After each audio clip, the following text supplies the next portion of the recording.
Hello everyone. Namaskar to all my dear friends. Hope you all are fine even in this lockdown period. So this is a time of crisis and we need to stay together, being cooperative, helping each other as far as you can, fighting this pandemic COVID-19.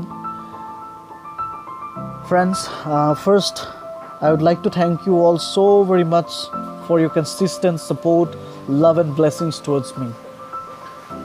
So friends, in this episode I'll be discussing a poem from the textbook First Flight of class 10, and the poem is A Tiger in the Zoo by Leslie Norris.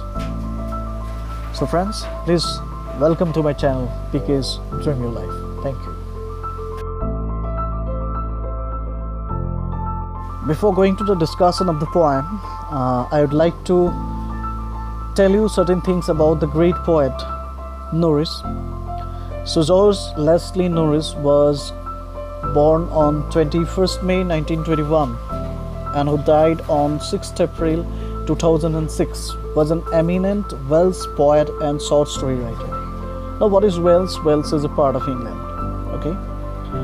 So Norris taught at academic institutions in Britain and USA, including Brigham Young University. This poem, or his work, A Tiger in the Zoo, was first published in 1938. Now, what is this poem about? This poem actually gives us two contrast pictures of a tiger in the zoo and a tiger in its natural habitat of forest. কবিতাটোৱে আমাক দুখন বিপৰীত ধৰণৰ ছবি দেখুৱাইছে যে চিৰিয়াখানাত থকা এটা বাঘ আৰু নেচাৰেল হেবিটেট অৰ্থাৎ প্ৰাকৃতিক বাসস্থান বা হাবিত থকা এটা বাঘ, এই দুইটা বাঘৰে দুখন বিপৰীত ধৰণৰ ছবি খুব সুন্দৰকৈ কবি আমাৰ আগত কবিতাটোৰ যোগেদি প্ৰকাশ কৰিছে। সো ফ্ৰেণ্ডছ, আহকচোন আমাৰ কবিতাটো আৰম্ভ কৰোঁ। First, look at the first 4 lines of the poem, or the first stanza. He stalks in his vivid stripes, the few steps of his gaze, on paths of velvet quiet in his quiet rays. কবিতাটো বুজাৰ আগতে আমি ষ্টেঞ্জাটোৰ শব্দকেইটামানৰ অৰ্থকেইটা চাই লওঁ। স্ক্ৰীনত দেখিছা তোমালোকে? Stock মানে হৈছে মুভ চাইলেণ্টলি অৰ থ্ৰেটনিংলি। যেতিয়া ভয় লগাকৈ গহীনকৈ কোনোবা খোজকাঢ়ে সেইটোক ষ্টক বুলি কোৱা হয়। ভিভিড শব্দটোৰ অৰ্থ হৈছে ব্ৰাইট কালাৰ, যেতিয়া ৰংটো উজ্জ্বল হয় সেইটোক ভিভিড বুলি কোৱা হয়।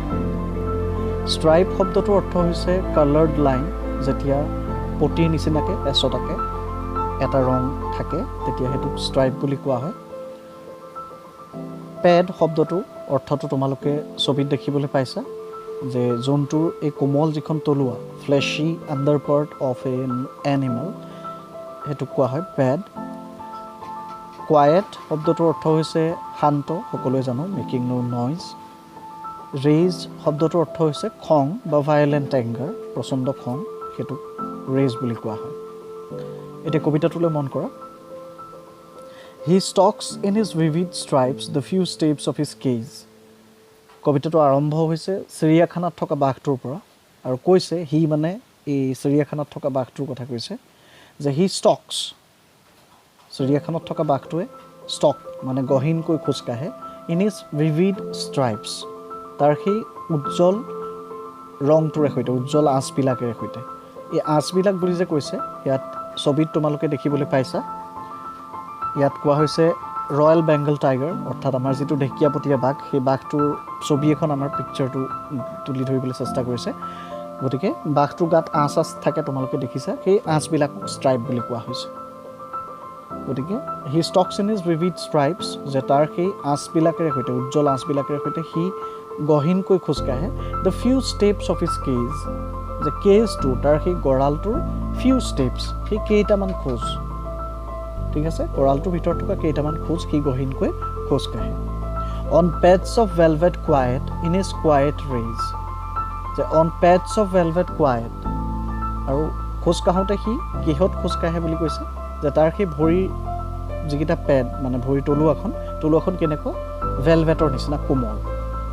গতিকে সেই কোমল ভৰিটোৰে যেতিয়া খোজ কাঢ়ে তলুৱাৰে, তাৰ কোনো শব্দ নহয়, সেইকাৰণে কোৱাইট বুলি কৈছে শান্ত যে on pads of velvet quiet যে কোমল ভৰিৰে তলুৱাৰে সি শান্তভাৱে খোজকাঢ়ে ইন ইজ কোৱাইট ৰেজ আৰু তাৰ মনটোত এটা ৰেজ লৈ থাকে খং এটা লৈ থাকে যে সি গঁৰালটোৰ ভিতৰত বন্দী হৈ আছে গতিকে তাৰ সেইটো এটা প্ৰচণ্ড খং তাৰ মনত আছে কিন্তু কোৱাইট সি কেনেকুৱা হৈ আছে শান্ত হৈ আছে বুজি পাইছে he stalks in his vivid stripes যে সি তাৰ উজ্জ্বল ৰংবোৰেৰে সৈতে খোজকাঢ়ে the few steps of his cage গঁৰালটোৰ ভিতৰত থকা সেই কেইটামান খোজ on pads of velvet quiet ভেলভেটৰ তলুৱাৰে ভেলভেটৰ দৰে কোমল তলুৱাৰে শান্তভাৱে ইন হিজ কোৱাইট ৰেজ আৰু মনত এটা প্ৰচণ্ড খং শান্তভাৱে সামৰি ৰাখি ঠিক আছে নিশ্চয় এইটো ষ্টেঞ্জা বুজি পাইছা আমি আগবাঢ়িছোঁ আমাৰ ছেকেণ্ড ষ্টেঞ্জালৈ he should be lurking in shadow sliding through long grass near the water hole where plump deer pass আমি প্ৰথম অৰ্থখিনি চাই লওঁ লুৰ্কিং শব্দটোৰ অৰ্থ হৈছে ৰিমেইনিং হিডেন টু এটেক অৰ্থাৎ কাৰোবাক এটেক কৰিবৰ কাৰণে আক্ৰমণ কৰিবৰ কাৰণে যেতিয়া লুকাই থকা হয় সেইটোক লাৰ্কিং বুলি কৈছে স্লাইডিং শব্দটোৰ অৰ্থটো হৈছে মুভিং স্মুথলি মনে মনে আগবঢ়া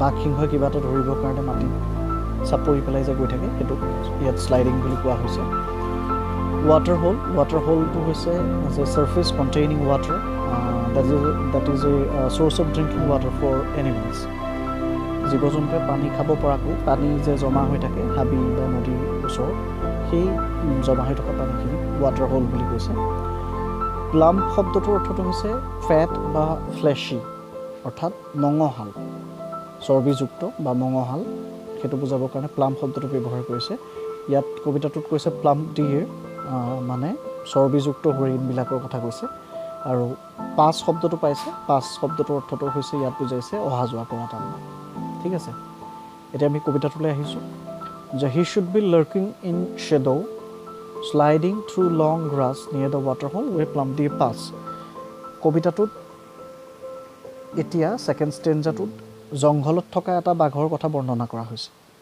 যে চিৰিয়াখানাত থকা বাঘটোৱে আচলতে শুড বি কি কৰি থকা উচিত আছিলে যে he should be lurking in shadow ছবিখনত দেখিছা তোমালোকে যে শ্বেডোত ক'ৰবাত গছৰ ছাঁত লাৰ্কিং সি কি কৰি থাকিব লাগিছিলে জোক লৈ থাকিব লাগিছিলে এতিয়া স্লাইডিং থ্ৰু লং গ্ৰাছ নিশ্চয় তোমালোকে ছবিখনত দেখিছা যে লং গ্ৰাছ ওখ ঘাঁহৰ মাজেৰে সি এতিয়া স্লাইডিং চুঁচৰি আগবাঢ়িব লাগিছিলে মনে মনে নিয়েৰ দ্য ৱাটাৰ হোল ক'ত ৱাটাৰ হোল পানী জুৱলিৰ ওচৰত ৱেৰ য'ত প্লাম ডিয়ে পাছ এই মঙহাল বা চৰ্বিযুক্ত হৰিণাবিলাক অহা যোৱা কৰে সেই পানী জুৱলিটোত পানী খাবলৈ হৰিণাবিলাক অহা যোৱা কৰে গতিকে সি তাত এতিয়া জোক লৈ থাকিব লাগিছিল কিন্তু বৰ্তমান সি ক'ত আছে এটা গঁৰালৰ ভিতৰত বন্দী হৈ আছে বুজি পাইছা নিশ্চয় আমি আগবাঢ়িছোঁ থাৰ্ড ষ্টেঞ্জালৈ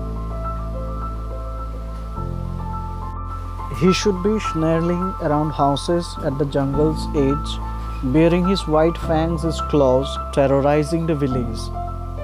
প্ৰথম শব্দখিনি আমি অৰ্থ চাই লওঁ স্নাৰ্লিং শব্দটোৰ অৰ্থ হৈছে গ্ৰ'ল অৰ্থাৎ গুজৰি থকা এডজ মানে হৈছে border of an object area or surface মানে কোনো এটা বস্তু বা ঠাইৰ যেতিয়া সীমাটোক বুজোৱা হয় বাউণ্ডেৰীটোক বুজোৱা হয় তেতিয়া এডজ শব্দটো ব্যৱহাৰ কৰা হয় বেয়াৰিং মানে হৈছে আনকভাৰ ঢাকি থোৱা বস্তু এটাক উলিয়াই দিয়াটো বেয়াৰিং বুলি কৈছে ফেংছ শব্দটোৰ অৰ্থ হৈছে লাৰ্জ শ্বাৰ্প টিথ কুকুৰেই হওক বা বাঘেই হওক এনেকুৱা জীৱ জন্তুৰ মাংস খোৱা জীৱ জন্তুবিলাকৰ দীঘল দাঁত কেইটামান থাকে দেখিছা সকলো জোঙা দীঘল দাঁত সেইকেইটাক ফেংছ বুলি কোৱা হয় ক্লজ শব্দটোৰ অৰ্থ হৈছে pointed nail of animals of birds মানে জীৱ জন্তুৰ যিকেইটা নখ হাতোৰা বুলি কওঁ আমি জোঙা নখবিলাকক ক্লজ বুলি কোৱা হয় টেৰৰাইজ শব্দটোৰ অৰ্থ হৈছে ফ্ৰাইটেন অৰ ফিল উইথ টেৰৰ যেতিয়া মানে সন্ত্ৰাসৰ সৃষ্টি কৰা টেৰৰ সৃষ্টি কৰা সেইটোকে টেৰৰাইজ বুলি কৈছে ঠিক আছে কবিতাটোলৈ আহিছোঁ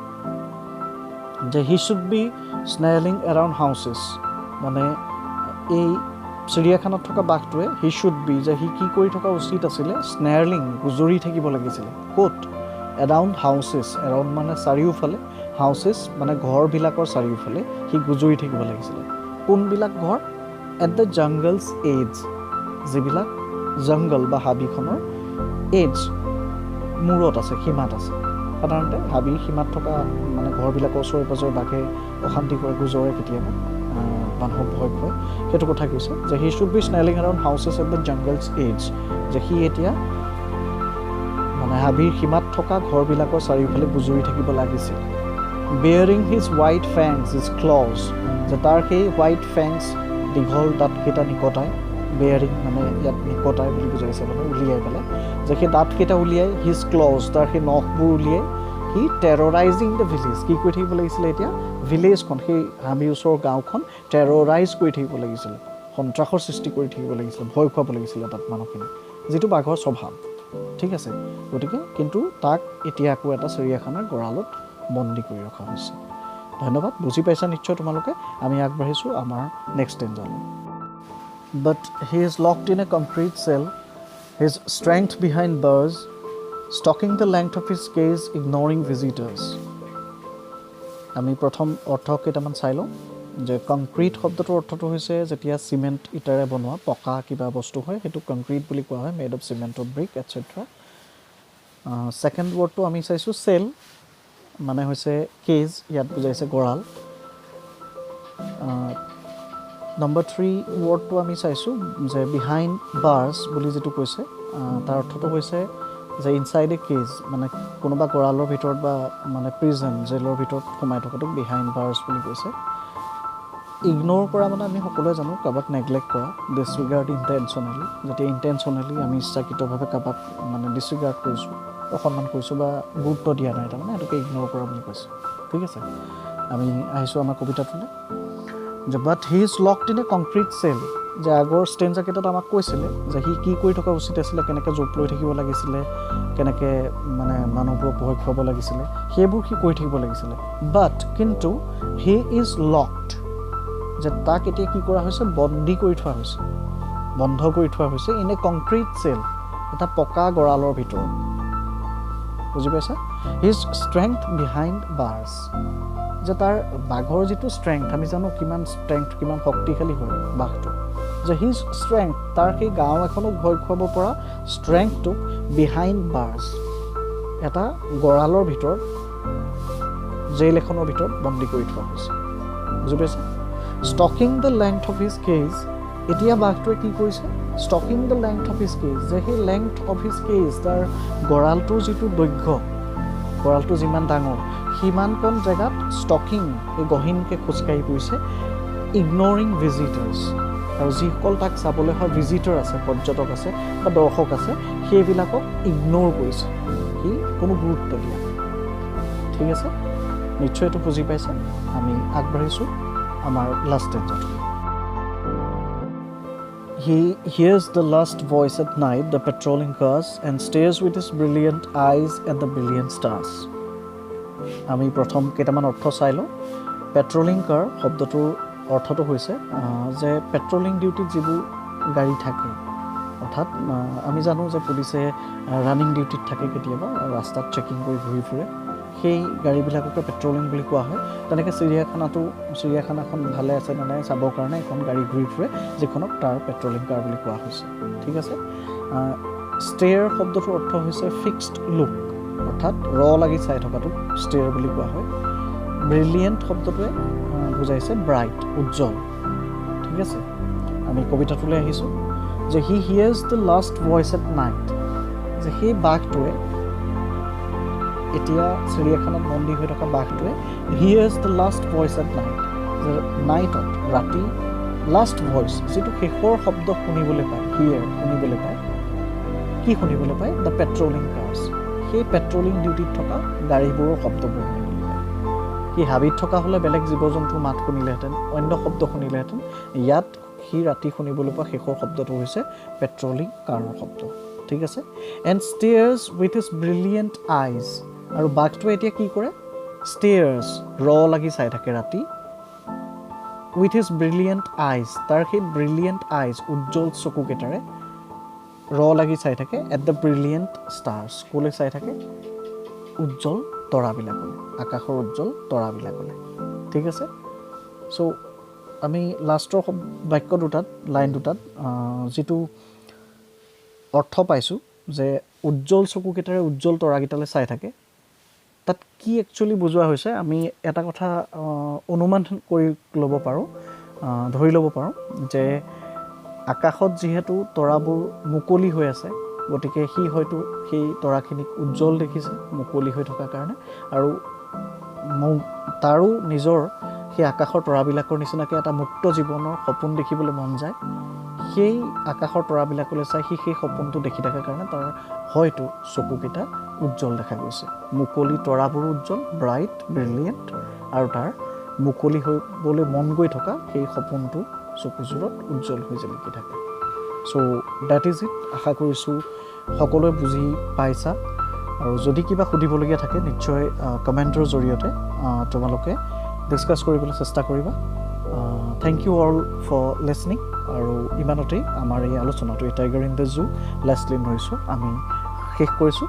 যদি আপোনালোকৰ ভিডিঅ'টো ভাল লাগিছে নিশ্চয় আপোনালোকে শ্বেয়াৰ কৰিব, আন 10জনক বিলাই দিব বুলি আশা কৰিছোঁ। লাইক কৰিব, কমেণ্ট কৰিব, আৰু মোৰ চেনেলটো প্লিজ ছাবস্ক্ৰাইব কৰিবলৈ নাপাহৰিব। Thank you so' very much.